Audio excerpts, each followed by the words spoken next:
Paul said, "I die daily." And most believers don't know why. When the Apostle Paul the Apostle wrote the words, "I die daily," he was not speaking poetically, nor was he exaggerating for dramatic effect. He was revealing a core reality of the Christian life that many believers either misunderstand or avoid altogether. In a modern faith culture that often emphasizes comfort, affirmation, and visible success, Paul's declaration sounds strange, even unsettling. Why would a man who experienced the power of God, miracles, visions, and profound spiritual authority describe his daily existence as a form of death? This question cuts to the heart of what authentic discipleship truly means. Paul was not referring primarily to physical danger, though he faced that constantly. Nor was he merely describing emotional exhaustion or the hardships of ministry. He was pointing to an inner, deliberate, ongoing surrender of the self, the conscious choice to put the flesh to death so that the life of Christ could fully reign within him. Most believers read Paul's letters devotionally, but miss this radical dimension. They admire his courage, quote his theology, and celebrate his transformation, yet quietly bypass the process that produced such spiritual depth. "I die daily" is not a metaphor for occasional sacrifice. It is a lifestyle of continual crucifixion of the ego, the will, and the natural instincts that resist God's rule. This is precisely why many believers struggle with inner conflict, inconsistency, and spiritual stagnation. They want resurrection power without daily death. They want the benefits of the Spirit while allowing the flesh to retain authority.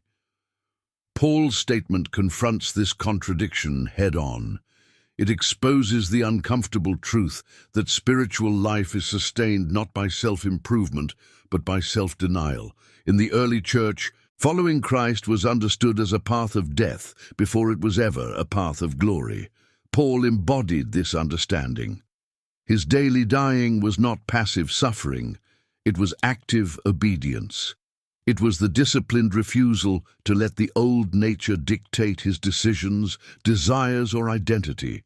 Every day he chose to step off the throne of his own life and allow Christ to reign again. In this series, we will explore why Paul said these words, what he truly meant, and why they remain essential for believers today. This is not a message designed to comfort the flesh, but to awaken the spirit. It is an invitation to understand the hidden battle within, the cost of true freedom, and the reason so many Christians live powerless lives without realizing why. We begin with the foundation, understanding what Paul meant by death and why it must happen daily. What Paul really meant by "I die daily." When Paul said "I die daily," he was articulating a spiritual law rather than a personal complaint. To understand this, one must move beyond surface-level interpretations and examine the framework of his entire theology. Paul's understanding of death was not limited to the cessation of physical life. It was rooted in the concept of identity transfer, moving from life in Adam to life in Christ. Paul viewed the human being as living under one of two governing principles: the flesh or the spirit. The flesh, in Paul's writings, is not merely the physical body. It is the self-directed life, the mind, will, and emotions operating independently from God. To die daily meant to actively refuse the authority of this self-directed nature. This death was intentional. Paul did not wake up and accidentally die to himself. He chose it. Every day presented new opportunities for pride, fear, ambition, resentment, and self-preservation. Each of these impulses sought to reclaim control. Paul recognized that without deliberate resistance, the flesh would quietly retake the throne. "I die daily" therefore describes a repeated act of surrender. It is the daily acknowledgement that the old self, though legally crucified with Christ, still attempts to exert influence. Paul understood that the cross was not only an event behind him, but a principle he had to apply continually. The flesh does not disappear at conversion. It loses its right to rule, but not its desire. This is why Paul elsewhere speaks of crucifying the flesh, of putting to death earthly members, and of presenting the body as a living sacrifice. These are not symbolic gestures, they are practical, lived realities. For Paul, dying daily meant refusing to allow emotions to override obedience, refusing to allow comfort to dictate calling, and refusing to allow personal identity to be shaped by human approval. Crucially, Paul's daily death was not driven by self-hatred or asceticism. He did not despise existence or seek suffering for its own sake. His motivation was love and clarity. He understood that as long as the self ruled, Christ's life would be obscured. Death to self was the pathway to true freedom, not oppression. This helps explain why Paul could experience joy in hardship and peace in instability. His emotional state was not anchored in circumstances, but in obedience. Because he had already surrendered control internally, external threats lost much of their power. When reputation no longer mattered, criticism lost its sting. When comfort no longer ruled, suffering lost its terror. Paul's statement also reveals that spiritual life is not sustained by a single decisive moment. Conversion begins the journey, but formation requires daily alignment. Each day, Paul reaffirmed who was in charge. Each day he rejected the subtle lies of the flesh that promise safety, recognition, or ease apart from God's will. This is where many believers struggle. They assume that growth should feel natural and effortless over time. Paul understood the opposite. The more responsibility one carries, the more vigilant one must become. Spiritual maturity does not eliminate the need for daily death. It intensifies it. Another overlooked dimension of Paul's daily death is its relational aspect. Paul died daily not only to sinful impulses, but also to legitimate rights. He surrendered the right to be understood, the right to be appreciated, and the right to a predictable life. These sacrifices were not demanded by law. They were embraced out of devotion. This explains why Paul could say that he no longer lived, but Christ lived in him. This was not mystical language divorced from reality. It described an exchanged life. Paul's ambitions were replaced with Christ's purposes. His strength was replaced with divine empowerment. His identity was no longer self-generated, but Christ-defined. "I die daily" also clarifies why Paul's ministry carried such authority. Authority in the spiritual realm flows from submission. Because Paul consistently submitted his inner life to Christ, his outward words carried weight. The flesh cannot cast out the flesh. Only a life yielded to God can manifest God's power. For modern believers, this teaching confronts deeply ingrained assumptions. Many are taught to manage the flesh rather than crucify it. They negotiate with desires rather than deny them. Paul offers no such compromise. Daily death is not moderation, it is replacement. The self does not become better, it steps aside. This daily dying is not accomplished through willpower alone. Paul relied on grace. Grace is not permission to remain unchanged. It is the power to surrender repeatedly. Each act of dying was met with renewed life. Each surrender created space for Christ's character to be formed more deeply within him. Understanding what Paul meant by "I die daily" reshapes the entire Christian journey. It reveals why faith often feels difficult, why inner conflict persists, and why transformation seems slow. The issue is not lack of information, but resistance to death. Resurrection life flows only where death has been accepted. Paul's words are not a burden meant to crush believers, but a key meant to unlock freedom. To die daily is not to lose oneself. It is to finally discover who one was meant to be in Christ. If this message is helping you see Paul's words in a new light and you want to continue exploring what it truly means to live a spirit-led life, subscribe to the channel and stay with us as we go deeper into this teaching. Why daily death is the only way the flesh loses power. To understand why Paul insisted on dying daily, one must confront a truth that modern Christianity often avoids. The flesh never reforms, never matures spiritually, and never becomes obedient with time. It does not improve through knowledge, church attendance, or good intentions. The flesh only loses power when it is consistently denied authority. Paul understood this with painful clarity, and this is why his language is so uncompromising. The flesh is not merely sinful behavior, it is a system of self-rule.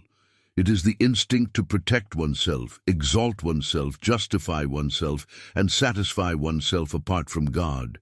Even after conversion, this system remains active. What changes is not its presence, but its legal right to govern. Yet legality alone does not eliminate influence. The flesh continues to speak, persuade, threaten, and entice. If left unchecked, it quietly regains control. This is why Paul did not speak of a single death in the past, but of a death repeated every day. He recognized that yesterday's surrender does not automatically carry over into today's decisions. Every morning, the self awakens with preferences, fears, and desires. Every situation presents a new opportunity for the flesh to assert itself. Without conscious resistance, it does so effortlessly. Many believers underestimate the patience of the flesh. It does not always demand blatant sin. Often, it settles for subtle control. It disguises itself as logic, self-care, ambition, or even religious zeal. It can quote scripture when convenient. It can appear disciplined while remaining unsubmitted. Paul understood that the most dangerous form of the flesh is not rebellion, but independence. Daily death strips the flesh of this subtle authority. It is not an emotional experience, but a decision of allegiance. Each day, Paul chose who would define his reactions, values, and direction. This choice was rarely dramatic. Most often it appeared in quiet moments. How to respond to insult, whether to seek comfort or obedience, whether to speak truth or protect reputation. The flesh thrives on unchallenged impulses. It grows strong when it is allowed to explain itself, justify itself, or delay obedience. Paul refused this negotiation. He did not attempt to reason with the flesh. He denied it the microphone. This is why his writings emphasize walking by the Spirit rather than analyzing the flesh. Attention empowers whatever it rests upon. One of the reasons believers struggle to overcome the flesh is that they attempt to fight it with intensity rather than consistency. They wait for moments of crisis to resist instead of practicing daily surrender. Paul's approach was preventative rather than reactive. By dying daily, he weakened the flesh before temptation escalated. This daily death also explains why Paul was not ruled by circumstances. The flesh feeds on environment. It reacts to comfort, threat, scarcity, and approval. A life governed by the flesh is therefore unstable, rising and falling with external conditions. Paul's stability came from an internal alignment that was renewed daily. Because he had already surrendered control, circumstances could not hijack his identity. Another critical dimension of daily death is that it breaks the illusion of self-sufficiency. The flesh resents dependence. It wants to feel capable, strong, and in control. Daily death confronts this pride relentlessly. It forces the believer to admit repeatedly that apart from divine life, nothing lasting can be produced. This is deeply offensive to the natural mind. The flesh wants methods, techniques, and formulas. It prefers improvement over surrender. Paul offered none of this. His message was simple and unsettling. Life flows only from death. Power comes only through submission. Freedom emerges only after control is relinquished. Daily death also exposes why many believers experience cycles of spiritual enthusiasm followed by burnout.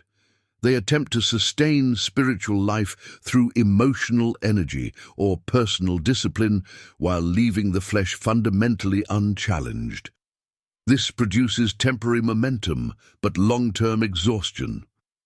Paul's endurance came from exchanged life, not personal effort. It is important to note that daily death is not passivity. Paul was not inactive or disengaged. On the contrary, he was intensely active. But his activity flowed from obedience rather than impulse. The difference is subtle but decisive. Activity driven by the flesh seeks validation. Activity driven by the spirit seeks alignment. This distinction becomes evident under pressure. When misunderstood, the flesh reacts defensively. When opposed, it becomes aggressive or withdrawn.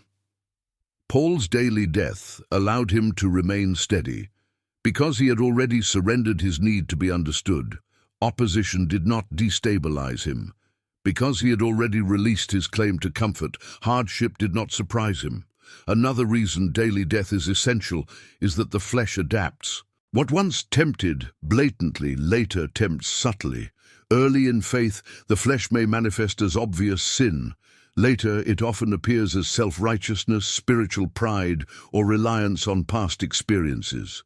Paul warned against this by refusing to rest on former revelations or accomplishments. Each day required fresh surrender. This daily surrender also preserved Paul from identity drift. Identity drift occurs when a believer begins to define themselves by role, gift, or impact, rather than by union with Christ. The flesh eagerly embraces this shift because it restores self-centeredness under spiritual language. Paul guarded against this by dying daily to his own significance. It is also essential to understand that daily death is not self-punishment. It is alignment. Paul did not suppress his humanity. He submitted it. Emotions were not denied, but governed. Desires were not erased, but reordered. Daily death brought coherence rather than fragmentation. This process is deeply relational. It cannot be reduced to rules.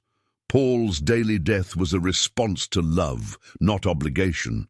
He had encountered a life so compelling that self-rule became unnecessary. The more clearly he saw Christ, the easier surrender became. This is why revelation, not guilt, fuels genuine transformation. Daily death also dismantles fear. Fear is rooted in self-preservation. When the self is no longer central, fear loses its leverage. Paul could face uncertainty, danger, and loss with unusual courage because his identity was no longer tied to outcomes. He had already died to the need for control. This does not mean Paul was indifferent to life. On the contrary, his love was intensified. Freed from self-focus, he could invest fully in others without manipulation or dependency.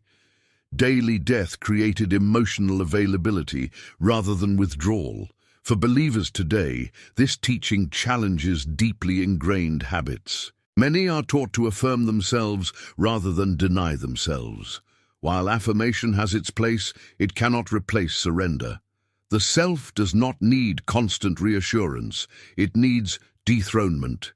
Daily death also explains why spiritual authority cannot be imitated. It is the fruit of an exchanged life, not a learned technique. Paul's authority flowed from alignment, not assertion. He did not demand influence. It emerged naturally from submission. This principle applies to every area of faith. Prayer becomes powerful when it flows from surrendered will. Service becomes fruitful when it is not self-driven. Even rest becomes meaningful when it is not used as escape. Ultimately, daily death is not about loss, but about transfer. What is surrendered is replaced. Paul did not become empty. He became inhabited. The life that filled him was not fragile or reactive. It was resilient, purposeful, and free. This is why Paul could say that death was gain and life was Christ. He was not glorifying suffering. He was describing reality. The flesh offers control, but delivers bondage. Surrender offers death, but releases life. If this teaching is challenging your understanding of faith and helping you see why the inner battle persists, subscribe to the channel and continue with us. The next topic will explore how daily death opens the door to resurrection life that most believers never fully experience. Daily death as the gateway to resurrection life most believers never experience. When Paul spoke about dying daily, he was not fixated on death itself. His focus was life, real life, indestructible life, resurrection life. Yet he understood something that remains deeply countercultural even within Christian circles. Resurrection life does not emerge from self-preservation, self-assertion, or self-expression. It emerges only from sustained surrender. Death is not the destination, it is the doorway. And most believers stop at the threshold. Resurrection life, as Paul understood it, was not postponed to the future. It was not merely a promise after physical death. It was a present reality meant to be lived now. This is why he consistently spoke of walking in newness of life, being raised with Christ, and living by the power of his resurrection. These were not abstract theological concepts. They were descriptions of an internal condition that reshaped how he experienced reality itself. Yet Paul also knew that this life could not coexist with the rule of the flesh. The flesh does not merely resist holiness, it resists resurrection. Resurrection life requires a vacuum, space where self-rule has been vacated. Daily death creates that space. Without it, resurrection life remains theoretical, admired but unrealized. This explains a paradox many believers live with quietly. They believe in resurrection power, pray for it, sing about it, and preach it, yet rarely experience it consistently. Their faith is sincere, but their inner life feels fragmented, reactive, and often exhausted. The issue is not lack of belief. It is the absence of death. Resurrection life is not added on top of the old self. It replaces it. Paul did not attempt to improve his natural disposition through spiritual principles. He allowed it to be displaced. This displacement was not instantaneous in experience, though it was decisive in principle. Each day, as he surrendered again, the life of Christ became more evident, more stable, and more integrated into his being. One of the clearest signs of resurrection life is inner coherence. The believer who walks in it is not divided between faith and reaction, belief and behavior. There is alignment. Thoughts, responses, and decisions flow from a single center rather than competing impulses. Paul's daily death produced this coherence because it removed the competing authority of the self. Another mark of resurrection life is freedom from compulsive reaction. The flesh reacts instinctively to threat, to praise, to loss, to delay. Resurrection life responds deliberately. Paul could pause where others panicked. He could remain gentle where others hardened. He could persist where others withdrew. This was not personality, it was life. Resurrection life also redefines strength. In the flesh, strength is the ability to control outcomes. In resurrection life, strength is the capacity to remain aligned regardless of outcomes. Paul could be strong in weakness because his strength did not originate from his circumstances or his self-image. It originated from a life that could not be threatened by loss. This is why Paul spoke so often about boasting in weakness. He was not glorifying deficiency. He was identifying where resurrection life becomes visible. Weakness exposes dependence. Dependence creates space. Space invites divine life. Where the flesh feels threatened, resurrection life becomes manifest. Daily death is therefore not about diminishing oneself. It is about removing obstruction. The self obstructs resurrection life, not because it is evil in essence, but because it insists on authorship. Resurrection life flows only where Christ is not merely invited, but enthroned. This helps explain why spiritual experiences alone do not produce transformation. A believer may encounter God powerfully and still return to self-rule the next day. Experiences can inspire, but only surrender integrates. Paul did not live from encounter to encounter. He lived from alignment to alignment. Resurrection life also transforms motivation. The flesh is driven by fear and desire, fear of loss, desire for gain. Resurrection life is driven by purpose. Paul did not need constant reassurance because his life was anchored beyond immediate outcomes. This allowed him to endure contradiction without becoming bitter and delay without becoming anxious. Another dimension of resurrection life is clarity. The flesh confuses urgency with importance. Resurrection life sees proportion. Paul knew when to contend and when to release, when to speak and when to remain silent. This discernment was not learned through strategy. It emerged from surrendered perception. Resurrection life also reshapes suffering. For the flesh, suffering is interruption. For resurrection life, suffering becomes context. Paul did not seek suffering, but neither did he interpret it as failure. Because his life did not originate from comfort, discomfort could not define him. This does not mean resurrection life is emotionless. Paul felt deeply. He grieved, longed, rejoiced, and despaired of life itself at times. The difference was governance. Emotions were real but not ruling.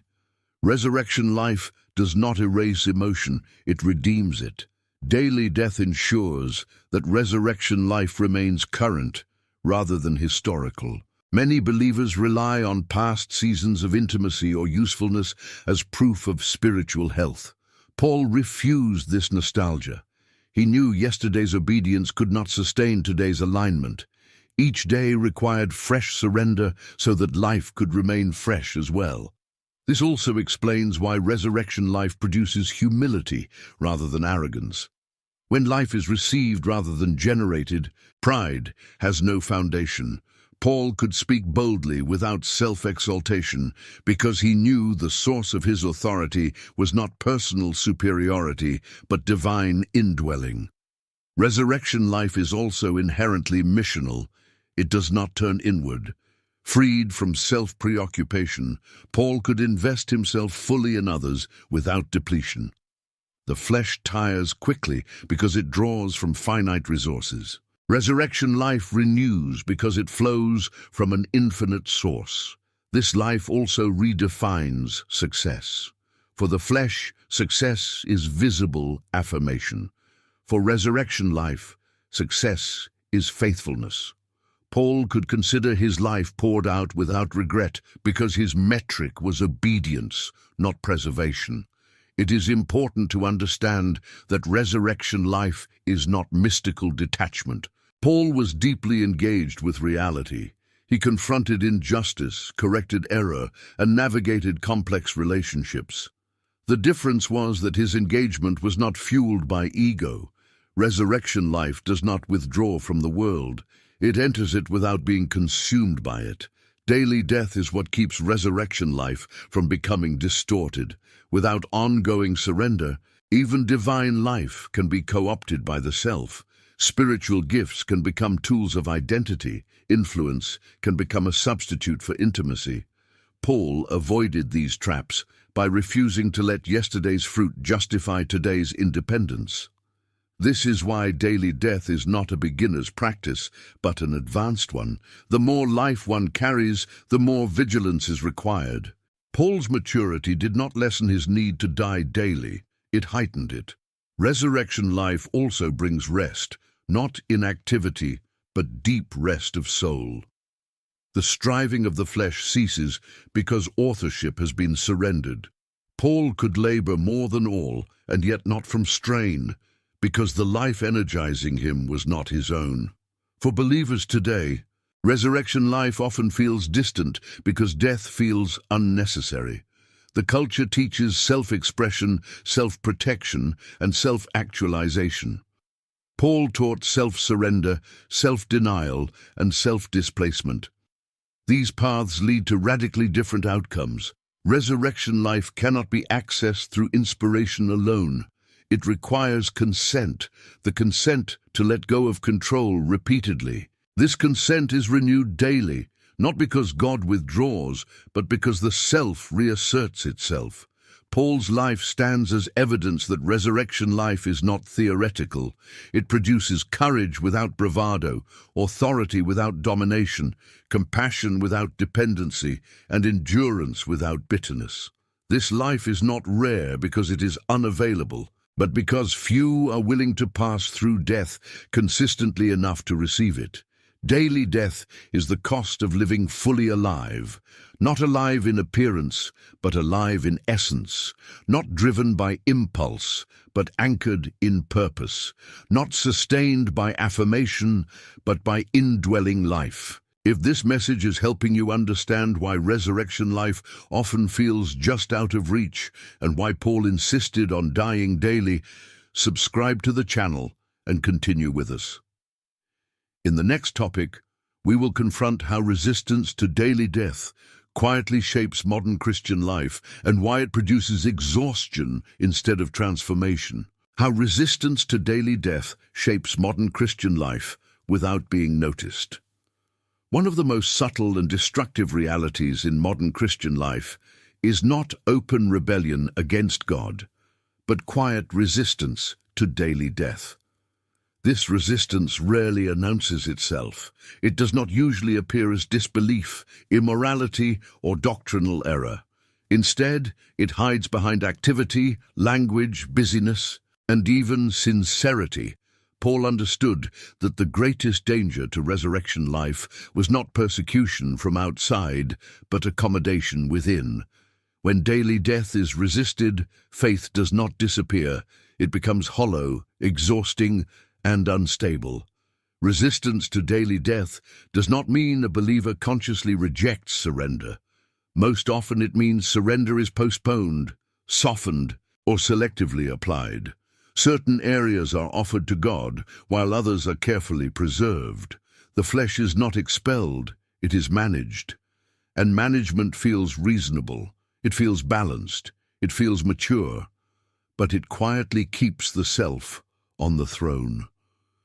This resistance shapes modern Christian life by redefining spirituality around comfort rather than transformation. Faith becomes something that must fit neatly into existing priorities rather than something that reorders them. Obedience is embraced as long as it does not threaten identity, security, or long-term plans. The cross is honored symbolically but avoided practically. When daily death is resisted, spiritual language increases while spiritual power decreases. Words remain orthodox, but life lacks depth. Believers talk about surrender, yet live from self-direction. They speak of trust, yet rely primarily on control. They pray for guidance, yet feel anxious when outcomes are uncertain. This contradiction creates internal tension that is rarely addressed directly. One of the clearest signs of resistance to daily death is chronic spiritual fatigue. Many believers are tired, not because they are giving too much, but because they are carrying what they were never meant to carry, the burden of authorship. When the self remains in control, every decision must be defended, every outcome justified, and every failure explained. This produces exhaustion, even in faithful people. Paul's life, by contrast, was demanding but not draining. He suffered intensely, yet did not burn out spiritually. The difference was not temperament or resilience, it was surrender. Because Paul had died to the need to manage outcomes, he was free from the weight of self-justification. Resistance to daily death forces believers to keep proving themselves, to God, to others, and to themselves. Another effect of resisting daily death is emotional volatility. When the flesh retains authority, emotions become indicators of identity rather than experiences to be navigated. A good day feels like divine approval. A difficult day feels like failure. Faith becomes reactive. Joy depends on circumstances. Peace collapses under pressure. This is not because God is absent, but because the self is still ruling. Resistance also reshapes prayer. Prayer becomes transactional rather than relational. It is used to seek relief, clarity, or reassurance rather than alignment. The believer prays to feel better instead of to surrender more deeply. Over time, unanswered prayers feel personal and disappointment accumulates. The flesh interprets delay as neglect because it expects control. This resistance subtly alters how Scripture is read. Passages about self-denial are spiritualized. Verses about dying to self are reframed as emotional resilience rather than actual surrender. The Bible becomes a source of encouragement rather than confrontation. Comfort is extracted while transformation is avoided. Paul's words remain admired but untranslated into practice. Another consequence of resisting daily death is the rise of comparison. When identity is still self-generated, comparison becomes inevitable. Believers measure progress by visibility, influence, or perceived blessing. This produces either pride or discouragement. Resurrection life eliminates comparison because identity is received, not achieved. Resistance to death keeps identity competitive. Resistance also affects how believers handle failure. Without daily death, failure feels threatening. It exposes inadequacy. It must be explained away, minimized, or hidden. With daily death, failure becomes informative rather than devastating. Paul could acknowledge weakness openly because his worth was not at stake. Resistance to death keeps believers defensive and fragile. Modern Christian culture often reinforces this resistance unintentionally. Messages emphasize potential, destiny, and success more than surrender. Faith is presented as a tool to achieve a better life, rather than a path that reshapes life entirely. While these messages may inspire initially, they strengthen the flesh by appealing to self-fulfillment rather than self-displacement. Resistance to daily death also reshapes community. Relationships become conditional. Believers connect through shared language but avoid vulnerability. Confession feels risky. Transparency feels unsafe. The flesh protects image at all costs. Resurrection life, by contrast, creates honest community because identity is no longer threatened by exposure. Another subtle outcome is spiritual inconsistency. Believers experience seasons of passion followed by dryness. Not because God withdraws, but because surrender fluctuates. When daily death is resisted, spiritual life becomes episodic. Paul's consistency was not due to emotional stability, but to daily alignment. Resistance also explains why many believers fear silence. Silence exposes the self. It removes distraction. It confronts the question of who is really in control. The flesh resists silence because it cannot hide there. Resurrection life thrives in silence because it is not sustained by noise. This resistance often masquerades as wisdom. Believers justify delay in obedience by calling it discernment. They protect comfort by calling it balance. They avoid risk by calling it responsibility. The flesh is skilled at adopting respectable language. Paul's approach was simpler and more severe. Obedience now, surrender today, death daily. Resistance to daily death also limits spiritual perception. The flesh distorts discernment by filtering everything through self-interest. What aligns with comfort feels peaceful. What threatens control feels unwise. Paul's clarity came from having nothing to protect. When nothing is being defended, perception sharpens. Another consequence is misplaced guilt.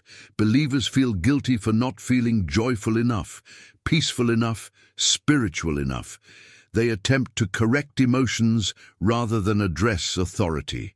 The issue is not emotional failure, but resisted surrender.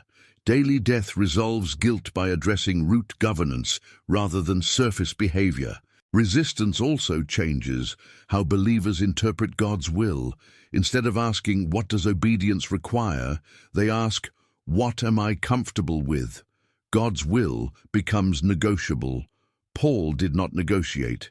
He discerned and obeyed even when obedience dismantled his plans. This resistance is especially dangerous because it allows faith to coexist with self-rule indefinitely. The believer remains sincere, active, and morally upright, while slowly becoming spiritually numb.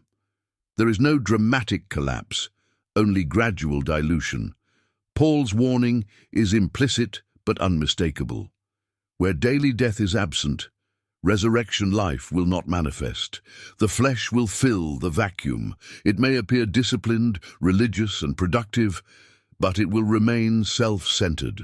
Modern believers often misinterpret the discomfort that arises when surrender is required. They assume it means something is wrong. In reality, discomfort often signals that death is near, and the flesh fears death more than anything else. Resistance interprets this fear as wisdom. Resurrection life interprets it as confirmation. Daily death also explains why obedience often feels costly initially, but freeing later. Resistance magnifies cost and hides reward. Paul saw clearly because he had already died to self-preservation. The cost no longer shocked him. Another effect of resistance is delayed maturity. Believers remain dependent on external motivation, sermons, music, environments, because internal alignment is unstable. Resurrection life produces self-sustaining faith because its source is internal rather than circumstantial. Resistance to daily death also affects how believers handle authority. Without surrender, authority feels threatening. Correction feels personal. Paul welcomed correction because his identity was not defended. Resurrection life allows learning without humiliation. Ultimately, resistance to daily death produces a form of Christianity that is busy but brittle. It works when conditions are favorable, but collapses under sustained pressure. Paul's life demonstrates an alternative, a faith refined through surrender rather than protected through control. Daily death is not extreme, it is essential. It is not for the unusually devoted, it is for the truly free. Resistance to it explains much of the exhaustion, confusion, and frustration present in modern Christian life.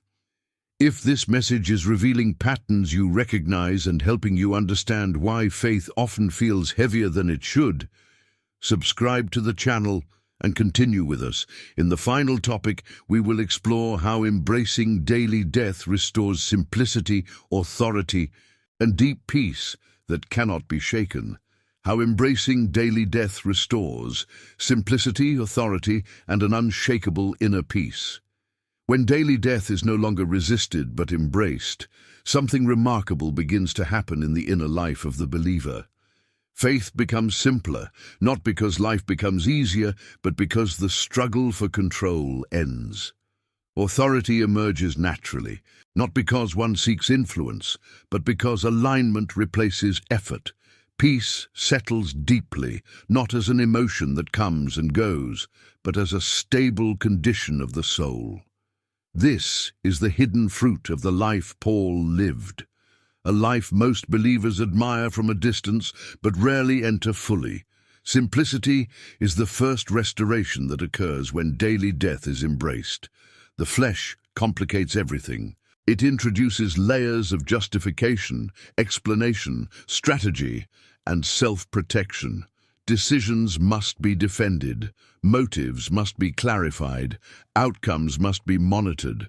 When the self is in charge, life becomes mentally crowded. Embracing daily death clears this internal noise. The question shifts from what do I want to what is required of me now. This single shift simplifies countless decisions. Paul's life was not simple in circumstance, but it was simple in direction. He was not constantly recalculating his identity.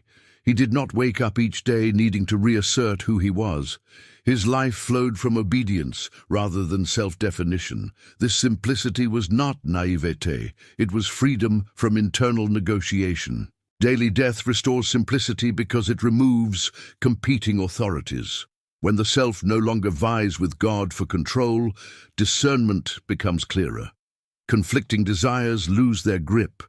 Anxiety diminishes, not because uncertainty disappears, but because the need to manage uncertainty is surrendered. The believer no longer needs to know everything in advance in order to move forward. This simplicity also reshapes spiritual practices.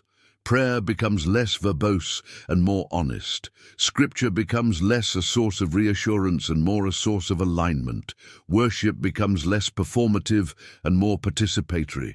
Faith is no longer something one maintains, it is something one inhabits. Authority is the second restoration that flows from embracing daily death. Authority in the spiritual sense is not dominance or confidence of personality. It is coherence between inner submission and outward action. Paul carried authority because there was no contradiction between what governed him and what he proclaimed. His words carried weight because they were backed by surrender. Authority emerges naturally when the self steps aside. There is nothing to prove and nothing to protect. This makes a person steady under pressure. Others sense this steadiness intuitively. It is not loud, but it is unmistakable. Authority rooted in surrender does not need to announce itself. This is why Paul could speak with boldness, without harshness, and conviction without aggression. His authority did not come from force of will, but from alignment of will. The flesh seeks authority by asserting itself. Resurrection life releases authority by yielding itself. Embracing daily death also restores authority over one's inner life. Thoughts lose their tyranny, emotions lose their ultimacy, desires lose their urgency. None of these are erased, but none are allowed to rule. The believer becomes governed rather than driven. This inner order is the foundation of all genuine authority. Peace is the third and perhaps most profound restoration. This peace is not emotional calm, dependent on favorable conditions. It is the deep stillness that comes from relinquished authorship. When the burden of being in control is laid down, the soul rests. Paul's peace did not come from predictability. It came from trust born of surrender. This peace is unshakable because it is not tied to outcomes. Loss does not destroy it. Delay does not weaken it. Criticism does not steal it. This is why Paul could be content in abundance and in lack. His peace was not circumstantial, it was structural.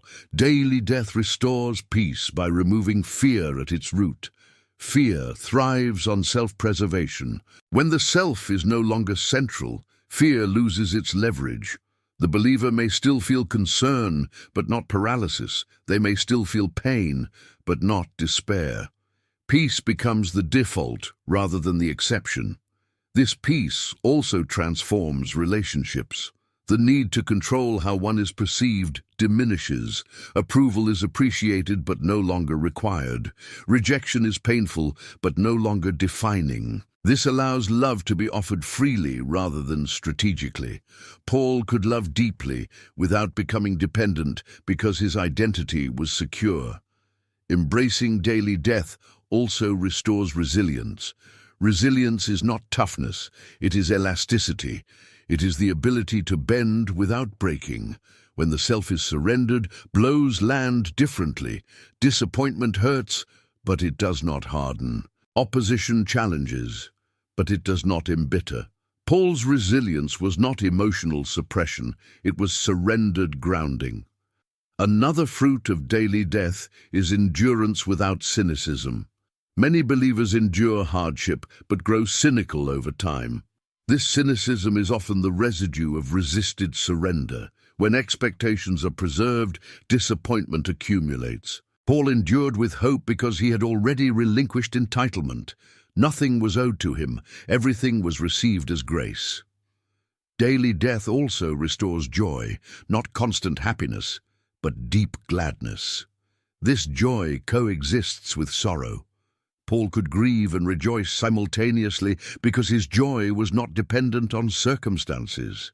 It flowed from alignment. Joy returned repeatedly because the source was internal rather than situational. This embraced death also restores spiritual sensitivity. The flesh dulls perception by prioritizing self-interest. When self-interest is surrendered, discernment sharpens. The believer becomes more aware of subtle movements of the spirit, more responsive to conviction, and more attuned to timing. Paul's sensitivity was not mystical intuition, it was uncluttered perception. Embracing daily death simplifies calling as well. Calling is no longer something to discover in the future.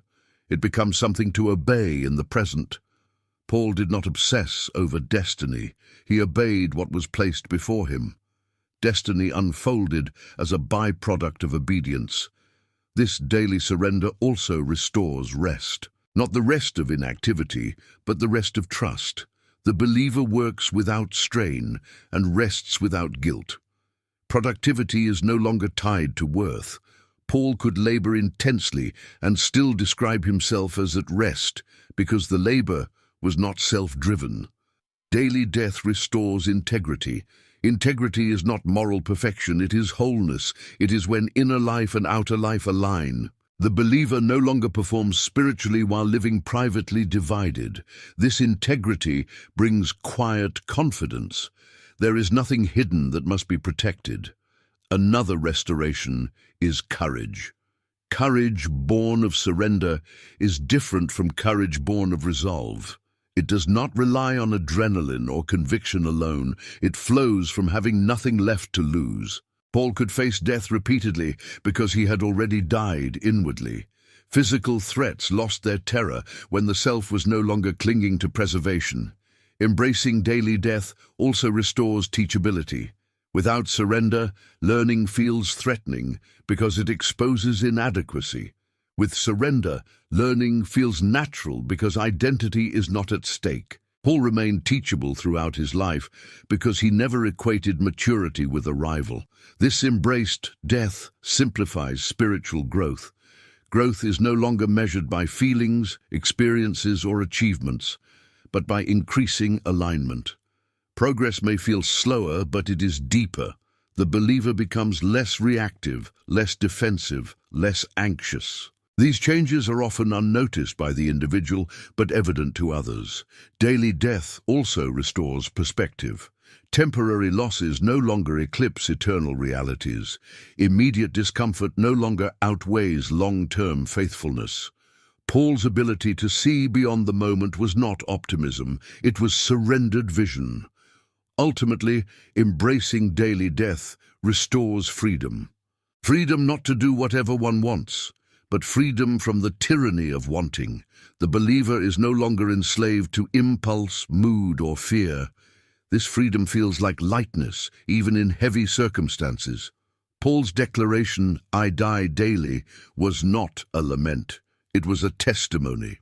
It was the explanation behind his stability, authority, endurance, and peace. He had discovered that the life God offers is not added to the self, but revealed when the self steps aside.